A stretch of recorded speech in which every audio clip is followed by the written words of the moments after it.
So தனுசு ராசி மூல நட்சத்திரம் இவங்களுக்கான முருகர் மெசேஜ்.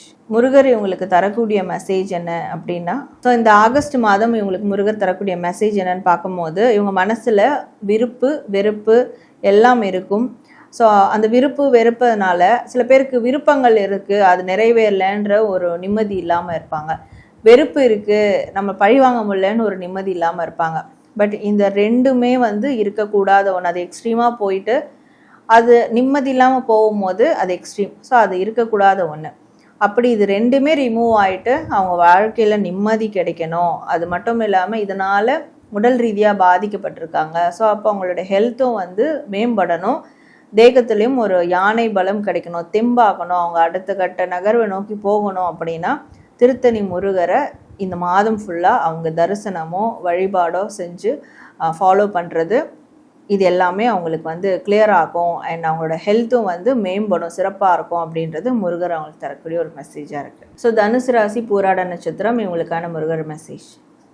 முருகர் இவங்களுக்கு தரக்கூடிய மெசேஜ் என்ன அப்படின்னா, இந்த ஆகஸ்ட் மாதம் இவங்களுக்கு ஆப்போசிஷன்ஸ் உருவாகுது. இவங்க நல்ல காரியம் பண்ணுறாங்க, நல்ல காரியத்துக்கு சப்போர்ட் பண்ணுறாங்க அப்படின்ற போது ஆப்போசிஷன்ஸ் உருவாகுதுன்னா, இப்பேற்பட்ட சூழல்லையும் அந்த ஆப்போசிஷன்ஸை கண்டு பயப்படவும் கூடாது அண்ட் பின்வாங்கவும் கூடாது, கிவ் அப் பண்ணவும் கூடாது.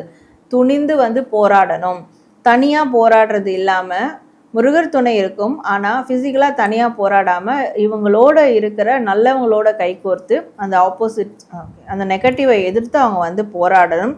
ஸோ அப்படி துணிச்சலாக போராடினாங்கன்னா கண்டிப்பாக அந்த போராட்டத்தில் வெற்றி அவங்களுக்கு கிடைச்சி தரும். ஆக்சுவலாக இந்த மாதிரியான போராட்டம் சமீப காலமாக அவங்களுக்கு இருந்துகிட்டு தான் இருக்குது. அப்படின்னா இந்த ஆகஸ்ட் மாதம் அதை கிவ் அப் பண்ணாமல் தொடர்ந்து முயற்சி பண்ணாங்கன்னா அதில் ஒரு சக்ஸஸ் கிடைக்கும். ஸோ தனுசு ராசி உத்திராட நட்சத்திரம் இவங்களுக்கான முருகர் மெசேஜ்.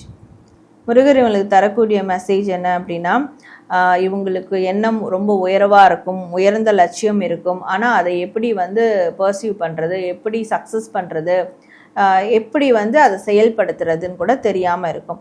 ஸோ இதெல்லாம் தெரியணும், அதற்கான ஒரு வழிகாட்டுதல் கிடைக்கணும். அந்த சக்ஸஸ் ஆனது ரொம்ப பெருசாக இருக்கணும், அதாவது வானத்தில் இருக்க நட்சத்திரம் மாதிரி அது ஷைன் ஆகணும், அவங்க ஷைன் ஆகணும். அப்படின்னா இவங்க இந்த மாதம் நிச்சயமாக 27 நட்சத்திர முருகரை அவங்க வழிபடணும். அதாவது 27 நட்சத்திர முருகர் கோவிலில் இருக்கிற சுயம்புவாக இருக்கிற அந்த முருகர் சுப்பிரமணியரை அவங்க வழிபடணும். அப்படி வழிபடும் போது கண்டிப்பாக இவங்க என்ன எதிர்பார்த்தாங்களோ அந்த விஷயங்கள் அவங்களுக்கு நடக்கும். ஸோ இந்த தரிசனத்தை ஃபேமிலியாவோ இல்லை போக முடியாதவங்க வீட்டில் இருந்தபடியோ அந்த முருகரை மனசில் நினச்சி பூஜைகள் மேற்கொள்ளணும் அப்படின்றது முருகர் அவங்களுக்கு தரக்கூடிய ஒரு மெசேஜாக இருக்குது.